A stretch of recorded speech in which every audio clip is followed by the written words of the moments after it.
So today what we kind of want to banter about is those of us who have started again after 50 dating. That can be Hard, challenging, overwhelming, frustrating, sad, it can be fearful. funny too. Yes. Did you push record?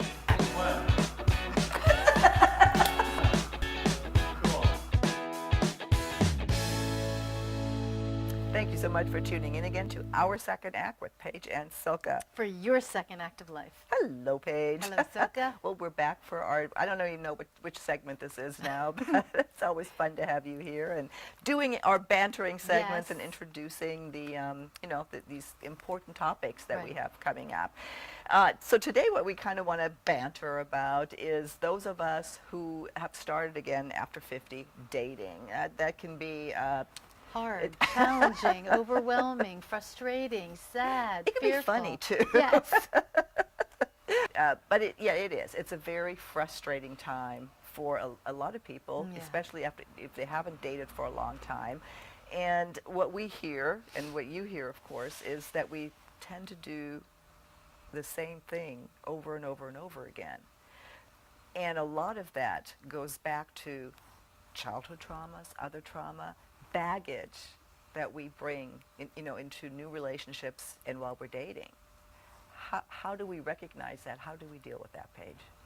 So, like you said, I have people many times say to me, why does this keep happening, Paige? And I'm like, you know what? What are you bringing into your life? Yeah. Like, what do you keep attracting that you haven't been able to work through or figure out? So it's pretty simple in a way of looking back and going, did you come from an alcoholic family? Was there physical, mental, emotional abuse going on? Was there domestic violence going on? Was there huge enabling going on? Was there codependency going on? I mean, check the box for what different things of what you grew up with. Fast forward to all the relationships that you've been through, or maybe just one, and then you get to your 50s and boom, you start over again, and you realize, I'm going through the same stuff that I went through before. Like, what am I doing wrong? You're not doing anything wrong per se. Maybe you just haven't figured out what's the underlying behavior, pattern that you've carried with you all these years that you can start to peel away and go, okay, wait a minute, this is why I'm attracting this. This is where it came from. What do I need to do to change it? And how do I move forward with it? Right? Right. Well, and I think one of the experts that we interviewed, Rihanna, she gave a good example that kind of hit home with me a little bit. But it's about, here's this nice guy, just treats you good, generous, whatever, but we're attracted to still the bad boy, the people that don't treat us well, or we want the attention from people that maybe aren't as willing to give that, and that is something that can definitely relate back to your relationship maybe with your father, or how your father treated you. With any relationship. It doesn't need to just be your father. Right. Or possibly you could be someone who finds someone who's more submissive than you because you want to control, because that's what happened to you. I mean, we can go on and on about, what are the circumstances? The bottom line is this. Whatever your circumstance is, you got to start to peel away and go, well, how is this showing up? Yes. Is this working for me?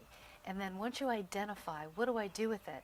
And sometimes you may not want to know, and that's fine too. Or sometimes you may have pieces that you're identifying and say, I'm not ready to go here and work on this, but I can work on this, and that's okay too. So, I like to call this a practice field. Life is a practice field. So don't look at yourself as a failure because you keep attracting or doing the same behaviors. Look at it as you're becoming aware that you have attracted this, and what are you doing, and you're frustrated, and how to move through with that. So it really is okay. And another thing people say to me too is, I've been working on this shit my whole life. Shouldn't I be done with this now? And I say, that's great that you are. But guess what? For each experience that occurs, for each relationship that you have, you're going to peel another layer and another layer, and it's going to make you grow in a different way, a more impactful way, a deepening way. So you have to decide, do you want to keep peeling, and is that okay? Because after you peel, you practice for a while, and things go really well until something else shows up to get your attention to say, okay, you're ready for the next step. Yeah. Well, the good news is that, in this day, this digital age, we have a great great opportunities to meet new people. Yes. Really, that we didn't have years and years ago. Yes. It was go out in the bar, or your social circle is only so big, Right. to where people did give up after 50. You wouldn't even think about starting Right. over again. Well, we have these great opportunities, these great tools. Right. We're going to be bringing lots of experts to the table that help us navigate those tools. Right. And it can be fun. It doesn't have to be so hard. And overwhelming. You're thinking like, oh my gosh, where do I fit in this? Yes, as long as we understand what we're bringing, I think, to the table. None of those tools, perhaps my point is, none of those tools can work Right. if we don't understand what we're bringing to the Right. table. Knowing that, Paige, what would you leave our viewers with for this segment? So what's the takeaway today? Yes. So first of all, you have to decide, do you want to know what your patterns are? Do you want to know what your behaviors are? Are you open to shifting and changing it? Because if you're not, don't pretend and not do the work, own it, and say, you know what? I'm just going to stay where I am and do what I'm doing. That's okay, but just own that. And don't have an expectation of something else is going to be different. But if you are ready to own it and are ready to move forward, then jump in, work on it, and remember, because I see this a lot, I have clients who get into relationships and they think it's going really well, and it is going really well, but then it ends, and I'm like, you know what? Think about how well you did in this relationship versus the relationship before. Start to look at what you had in the relationship before and how you grew in this relationship, and what you didn't do in the prior one that you did now, and good for you because you did make some shifts and changes.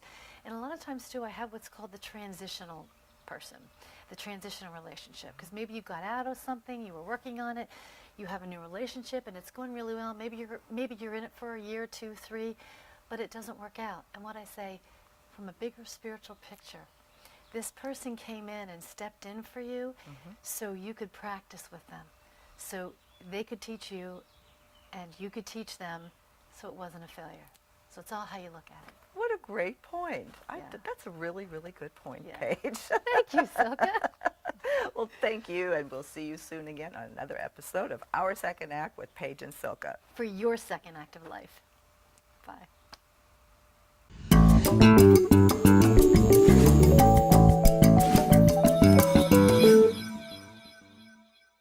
So glad you were able to join us today. I hope you found this information helpful. If you haven't already done so, please just take 1 second and subscribe to our channel.